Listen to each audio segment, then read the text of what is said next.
Hello दोस्तों, Aditya classes में आपका स्वागत है। आइए आज हम लोग क्लास 11th के फिजिक्स का नेक्स्ट टॉपिक पढ़ते हैं। कुछ विशेष प्रकार की बीमाएं पढ़ते हैं। जैसे अगर एक फार्मूला दिया है कि यदि किसी भौतिक राशि x बराबर 2 पाई अंडर रूट लंबाई बटा गुरुत्वीय त्वरण दिया है और हमसे पूछे कि इस यक्स का बीमी सूत्र लिखिए। तो इस यक्स का बीमी सूत्र लिखने के लिए हम क्या कहेंगे कि यक्स का बीमी सूत्र, चूंकि ये 2 पाई है तो 2 पाई का कोई बीमी सूत्र नहीं होता है, कांस्टेंट का कोई बीमी सूत्र नहीं होता है। तो हम इस कांस्टेंट को छोड़ देंगे और लिखेंगे कि लंबाई बटा गुरुत्वीय त्वरण x बराबर लंबाई का बीमी सूत्र होता है L, गुरुत्वीय त्वरण का बीमी सूत्र होता है L t पर -2। L से L कट गया, यहां से मिल गया अंडर रूट 1/t पर -2। अर्थात x बराबर अगर लिखना चाहें तो इसको ऊपर लेके चले जाएं तो t स्क्वायर हो गया। अच्छा, इस स्क्वायर से ये अंडर रूट समाप्त हो जाता है तो x बराबर आपका बीमी सूत्र आ गया t। अगर इसको स्टैंडर्ड तरीके से लिखना चाहूं तो लिख सकता हूं m पर 0, l पर 0 और t पर 1 अर्थात t। ये इसका बीमी सूत्र है। तो किसी भी फार्मूले का अगर बीमी सूत्र निकालना हो तो बीमी सूत्र निकालने के लिए सबसे पहले यह ध्यान देना होता है कि अगर उसमें कोई कांस्टेंट इंक्लूड है तो उस कांस्टेंट का कोई बीमी सूत्र नहीं होता। जो फार्मूला है हमने उसका बीमी सूत्र लिख दिया, लंबाई बटा गुरुत्वीय त्वरण। लंबाई का बीमी सूत्र L, गुरुत्वीय त्वरण का बीमी सूत्र LT पर -2 और इसका बीमी सूत्र निकाला तो m पर 0, L पर 0 और t पर 1 या t। अगर इसका मात्रक लिख लें तो x का बीमी सूत्र m पर 0, L पर 0 और t पर 1 है। इसका मतलब इसका मात्रक होगा सेकेंड।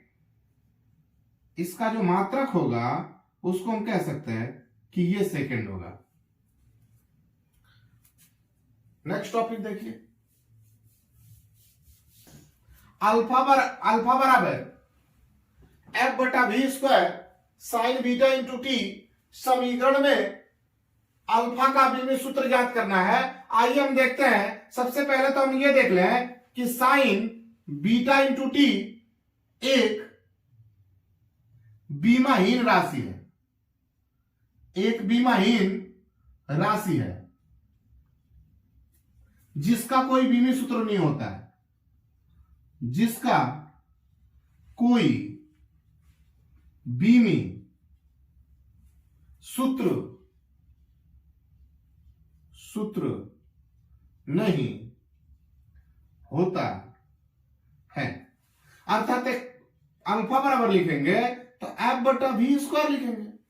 अच्छा, f बराबर आपने पढ़ा होगा कि मास इंटू एक्सेलरेशन बराबर पढ़ा होगा कि डेल्टा v बटा डेल्टा t, मतलब वेग परिवर्तन की दर को त्वरण कहते हैं।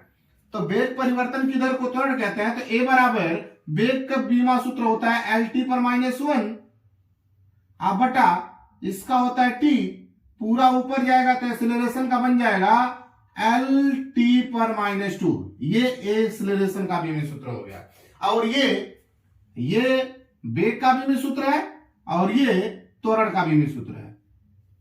आइए देखते हैं, ये त्वरण का एक्सेलरेशन का है, ये वेलोसिटी का है। अगर इसकी जगह पे लिखना चाहूं तो लिख सकता हूं m इंटू a बटा v स्क्वायर। m का बीमी सूत्र होता है m, a का बीमी सूत्र आपने निकाल लिया है कि L t पर -2 बटा v का बीमी सूत्र यहां आपको पता है कि एल टी पर माइनस 1 इसका स्क्वायर। ये सब बीमी सूत्र हम लोग पिछले क्लास में डिस्कस कर चुके हैं, हम लोग निकाल चुके हैं। अगर आपको समस्या हो तो आप जाके पिछला क्लास देख के इसको क्लियर कर लें। अगर यहां से देखें तो अल्फा बराबर एम एल टी पर माइनस 2 बटा इसका स्क्वायर है तो यहां से होगा एल स्क्वायर टी पर माइनस 2। इससे ये समाप्त, एक घात इससे समाप्त, यहां से बचेगा एम एल पर माइनस 1। ये अल्फा का बीमी सूत्र हो गया। अगर इसका स्टैंडर्ड तरीका लिखना चाहें तो हम लिख सकते हैं कि एम एल पर माइनस 1 और टी पर 0, ये अल्फा का बीमी सूत्र हो गया। अगला पॉइंट है चर तथा अचर के प्रकार। चर तथा अचर के प्रकार, अगर इसको देखा जाए तो इंग्लिश में इसको कहते हैं कि टाइप ऑफ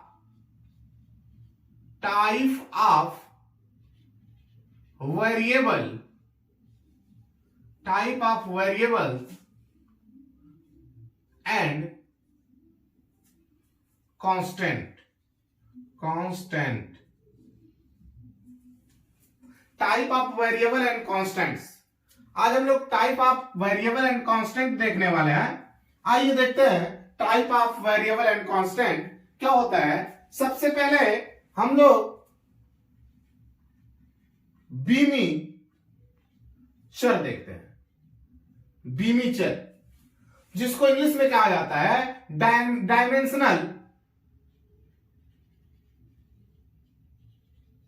डायमेंशनल वेरिएबल्स। आइए देख लेते हैं डायमेंशनल वेरिएबल्स किसे कहते हैं। अगर आपसे कोई पूछे कि डायमेंशनल वेरिएबल्स क्या होता है तो आप कहिएगा कि वे भौतिक राशियां जिनके परिमाण नियत नहीं रहते परंतु जिनकी बीमाएं होती हैं, जिनके पास बीमी सूत्र होता है, ऐसे चर को बीमी चर कहते हैं। वे भौतिक राशियां, अगर मैं लिखना चाहूं तो वे भौतिक राशियां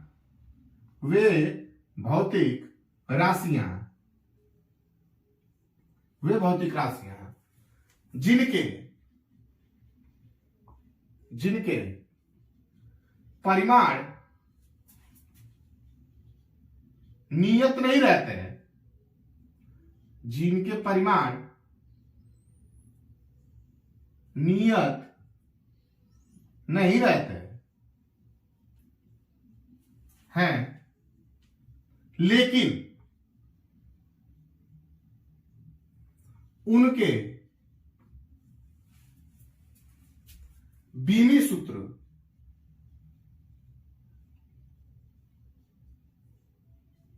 या बीमा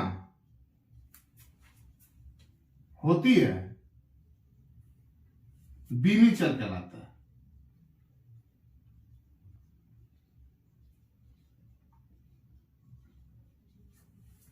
मतलब ये भौतिक राशियां जिनके परिमाण नियत तो नहीं रहेंगे, जिनके परिमाण बार बार वेरी करेंगे, वेरिएबल है, ये बदलने वाला है, कभी 5 होगा, कभी 10 होगा, कभी 20 होगा, ये अलग चीज है। कह रहा है कि उनके परिमाण तो वेरिएबल रहता है, लेकिन उनका जो बीमी सूत्र होता है, ये होता है, उसके पास बीमी सूत्र होता है अर्थात बीमा होती है, उसे बीमी चर कहते हैं। जैसे क्षेत्रफल की बात कर ले, जैसे लिख लें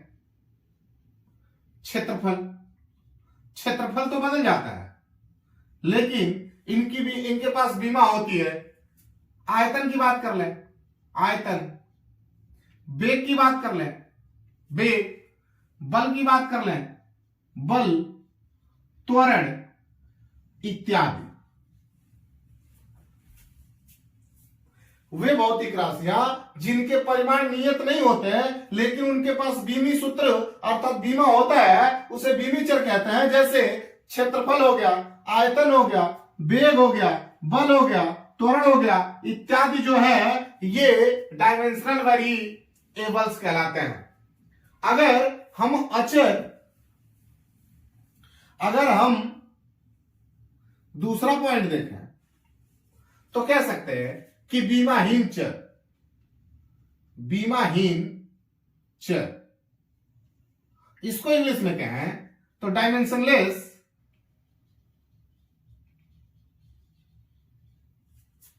वेरिएबल्स। डायमेंशनलेस वेरिएबल्स क्या होता है, आइए इसको देख लेते हैं। डायमेंशनलेस वेरिएबल्स क्या होता है, अगर इसको लिखना चाहें तो हम कह सकते हैं कि वे भौतिक राशियां जिनके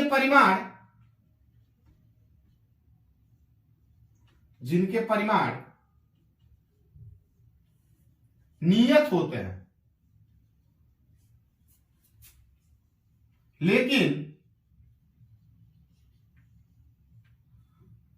उनका बीमी सूत्र नहीं होता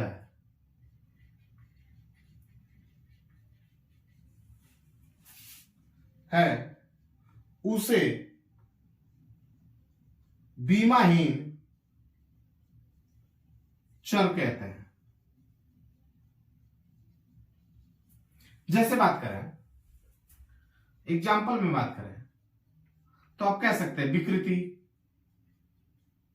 विकृति एक बीमाहीन राशि है। अगर बात करें तो आप कह सकते हैं आपेक्षिक घनत्व, ये एक बीमाहीन राशि है। बात करें तो आप कह सकते हैं त्रिकोणमिति फलन,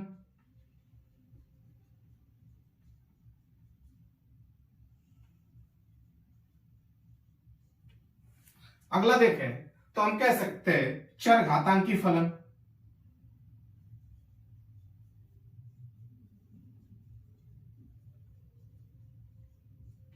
लघुगणकी फलन,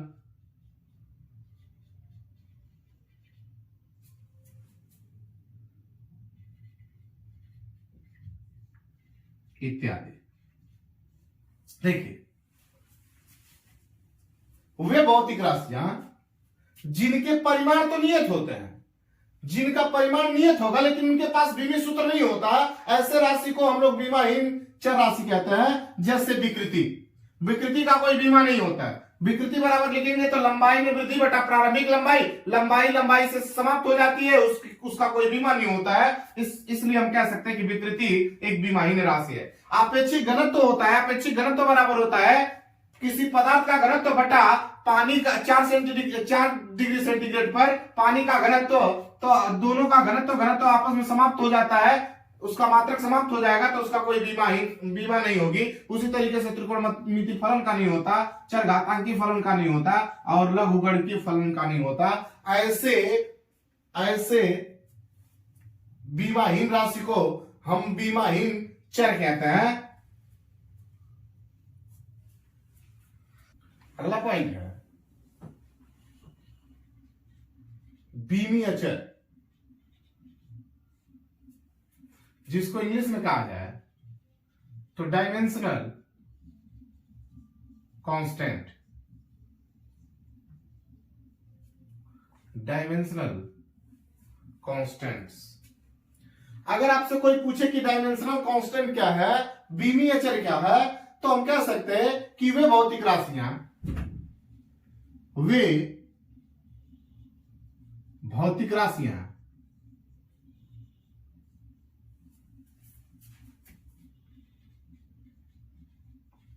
जिनके परिमाण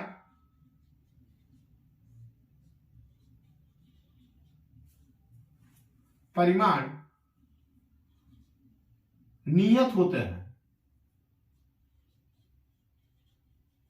नियत रहते हैं तथा उनके बीमी सूत्र या कोष्टक में बीमा होती है,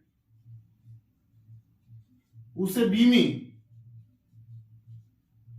अचर कहते हैं, उसे बीमी अचर कहते हैं। जैसे बात करें तो हम कह सकते हैं एग्जाम्पल के रूप में प्लांक नियतांक,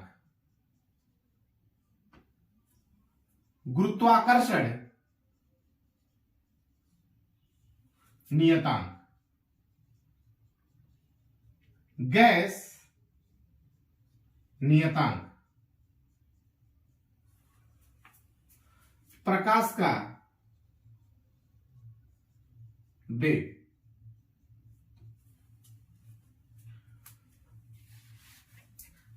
इत्यादि।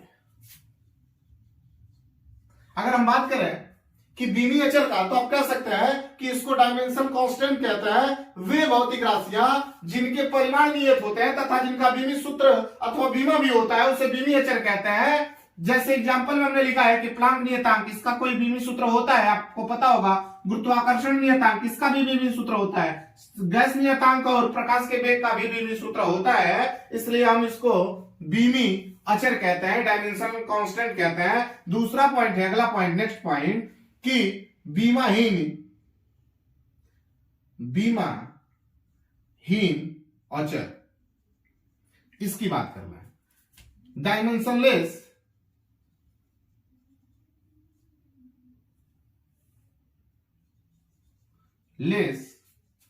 कांस्टेंट, इसकी बात करना है। तो हम कह सकते हैं कि वे भौतिक राशि या वे भौतिक राशियां जिनके परिमाण नियत होते हैं तथा उनके बीमी सूत्र नहीं होते, होते हैं, उसे बीमाहीन अचर कहते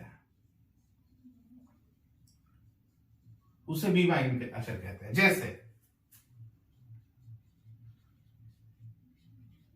एग्जाम्पल की बात कर लें तो आप कह सकते हैं कि पाई ई, न तो पाई का कोई बीमा सूत्र होता है, न तो ई का कोई बीमा सूत्र होता है, और न कोई पूर्ण संख्या का बीमा सूत्र होता है। मतलब बीमाहीन राशि, बीमाहीन अचर किसे कहता है? वे भौतिक राशियां जिनके पास परिमाण नियत होते हैं तथा उनके बीमी सूत्र नहीं होते हैं, ऐसे बीमाहीन राशि को ही हम बीमाहीन अचर कहते हैं। ये पाई, ई और कोई पूर्ण संख्या हो सकती है। Thank you.